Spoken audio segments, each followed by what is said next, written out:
Halo semuanya, selamat datang di 5 detik jawab TOEFL. Seperti biasa, sebelum kita masuk ke pembahasan, silahkan teman-teman coba untuk jawab dulu soalnya ya.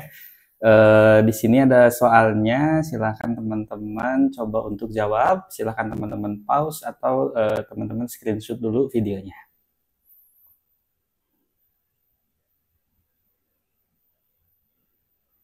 Ya, oke. Teman-teman akan bisa menjawab soal ini dengan cepat ya, seperti biasa hanya dengan 5 detik saja kalau misalnya teman-teman itu paham dengan materinya. Nah, kebetulan untuk soal tadi teman-teman itu berhubungan dengan bentuk dari komparatif dan superlatif ya. Nah, ini saya kasih judul Forms of Superlatives and Comparative. Nah, mungkin bagi teman-teman yang belum tahu atau teman-teman yang belum paham apa sih komparatif, apa sih superlatif ya. Nah, di sini saya kasih bandingannya dalam bahasa Indonesia dulu. Contohnya misalnya teman-teman itu kan pasti sering bilang misalnya besar ya. Besar berarti pasti akan ada yang lebih besar. Ada juga yang paling besar. Nah, contoh lagi misalnya pintar, berarti ada juga yang lebih pintar, ada juga yang paling pintar. Nah, jadi teman-teman kalau misalnya dia itu yang menggunakan kata lebih ya, misalnya lebih pintar, lebih besar. Nah, itu nanti yang kita sebut dengan yang namanya komparatif. Nah, tapi kalau yang superlatif itu berarti yang dia menggunakan kata paling ya. Berarti paling besar, paling pintar ya, paling tinggi. Nah, itu berarti namanya adalah bentuk superlatif. Nah, biasanya teman-teman komparatif dan superlatif ini ya memang digunakan untuk membandingkan sesuatu. Nah, cuman teman-teman nanti dalam video kali ini itu kita fokus dulu kepada formsnya atau kepada pembentukannya dulu ya. Jadi belum kepada fungsi dan cara penggunaannya ya. Mungkin nanti kita akan bahas di next video ya teman-teman ya untuk secara fungsi dan kegunaannya di dalam kalimat seperti apa. Nah, cuman untuk dalam video ini untuk menjawab soal yang tadi di awal itu teman-teman cukup memahami dari bagian bentuknya saja atau cara pembentukan bagaimana kita membentuk komparatif dan superlatif gitu ya.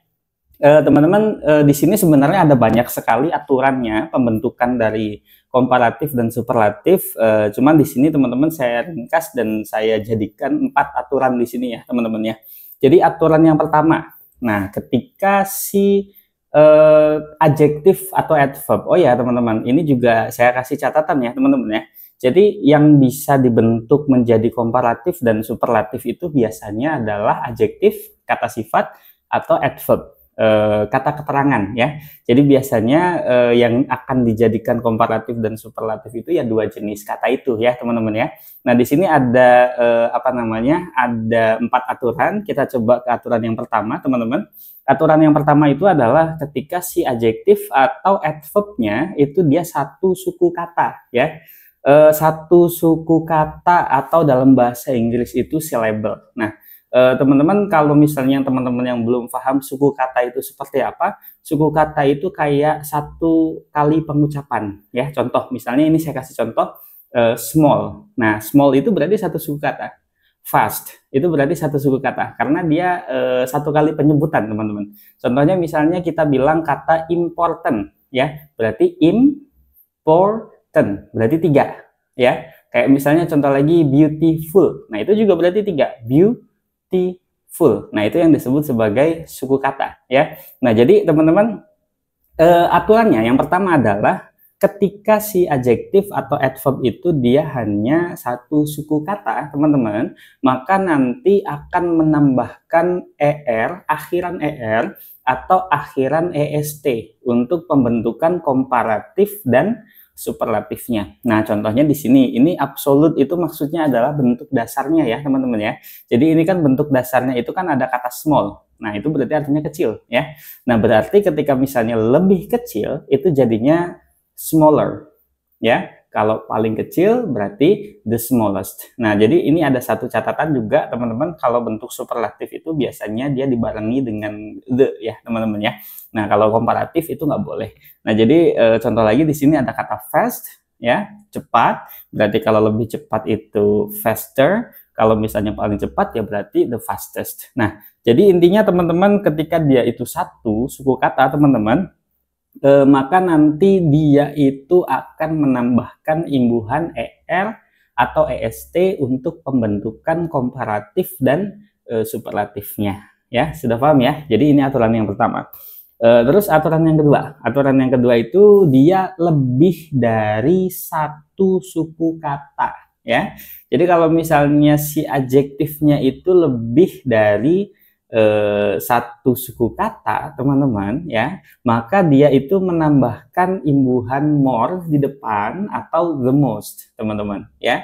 Jadi ini menentukan apakah dia pakai more atau most itu dari jumlah suku katanya, ya. Nah, contohnya di sini tadi kita juga udah contohkan ya, important itu berarti 3 suku kata, maka important itu artinya penting.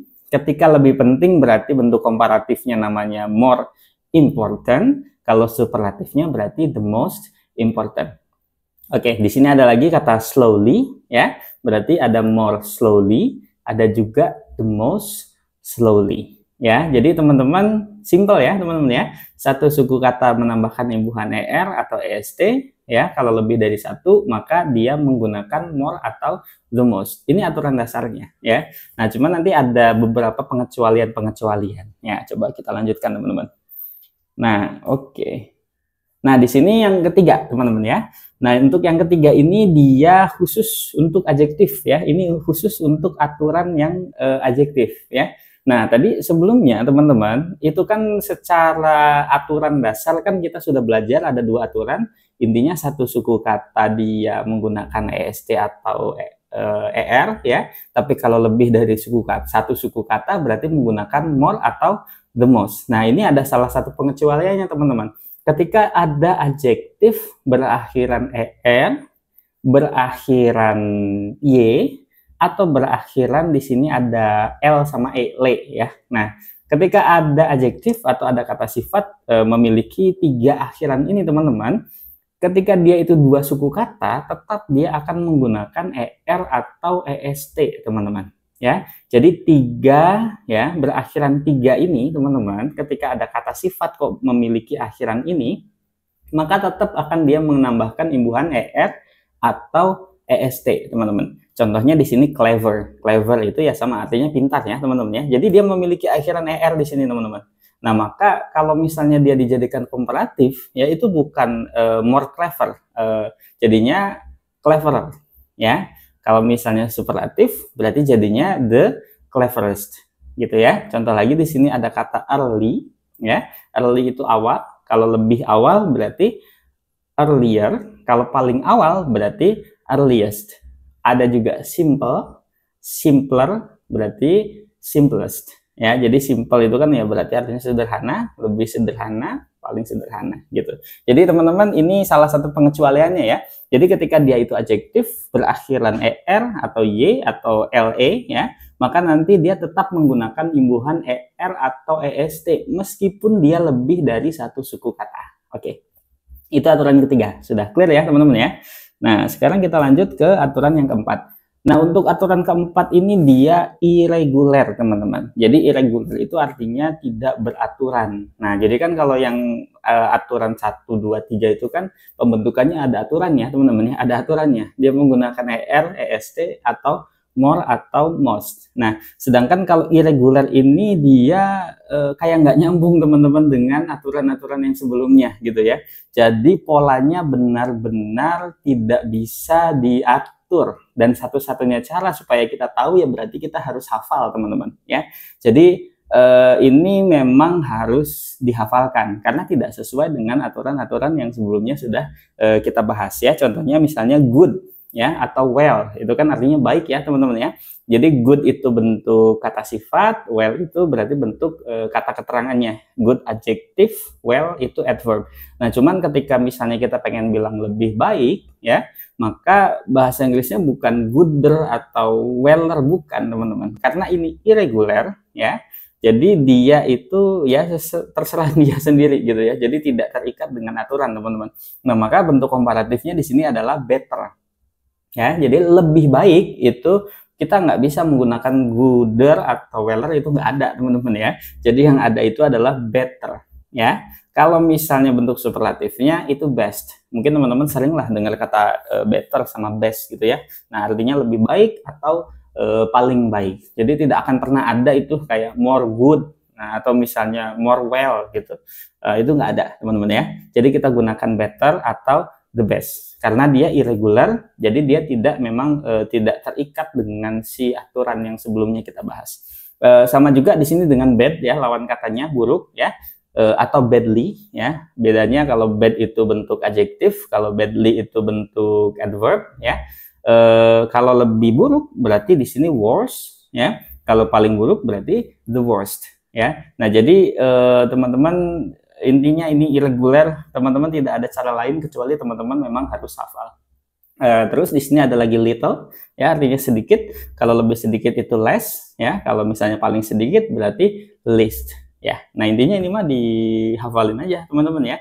Jadi nanti kalau misalnya di dalam soal TOEFL ketika teman-teman itu menemukan pola yang tidak sesuai dengan aturan-aturan yang barusan kita bahas, maka berarti dia salah. Gitu aja ya. Jadi teman-teman, tipsnya ya itu tadi, perhatikan bentuk atau form dari si superlatif atau komparatif itu tadi sudah sesuai atau belum dengan yang sudah kita bahas sebelumnya gitu ya. Nah, jadi kalau teman-teman sudah paham ya dengan bentuk pembentukannya atau aturan pembentukan dari superlatif dan komparatif, maka teman-teman akan dengan mudah menjawab soal yang berhubungan dengan superlatif dan komparatif ya. Tapi teman-teman ingat ya, dalam video ini kita hanya membahas pembentukannya, kita belum membahas tentang fungsinya karena nanti secara fungsi nanti akan beda lagi pembahasannya ya teman-teman ya. Mungkin akan kita bahas di next video ya teman-teman. Oke, nah jadi teman-teman kalau misalnya kita kerjakan soal yang tadi dan teman-teman sudah memahami dengan cara pembentukan komparatif dan superlatif, pasti teman-teman akan langsung tertuju kepada jawaban C ya. Di sini ada unconsciouser ya. Jadi teman-teman sudah jelas ya, unconsciouser. Di sini ada 4. Oh bukan, berarti bukan unconsciouser, berarti asal kata dasarnya itu unconscious. Nah berarti 3 teman-teman ya.